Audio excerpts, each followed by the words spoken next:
सलग चौथ्या दिवशी विद्या प्रतिष्ठानमध्ये पवार कुटुंबियांची बैठक. शरद पवार, रोहित पवार, पार्थ पवार आणि प्रतिभा पवार यांची उपस्थिती.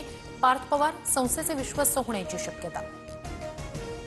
अजित पवारांच्या विमान अपघाताबाबत रोहित पवारांची 10 तारखेला पत्रकार परिषद. तर दोन्ही राष्ट्रवादींच्या विलिनीकरण चर्चेबाबत 12 फेब्रुवारीला बोलणार. रोहित पवारांची माहिती. 10 तारखेला आम्ही सुनेत्रा पवारांशी चर्चा करणार. राष्ट्रवादी विलिनीकरणावर सुनेत्रा पवार निर्णय घेतील. सुनील तटकरेंकडून स्पष्ट. अजित पवारांच्या विमान अपघातावर दोन्ही राष्ट्रवादीच्या नेत्यांकडून शंका. बजरंग सोनवणेंसह हसन मुश्रीफांकडून चौकशीची मागणी.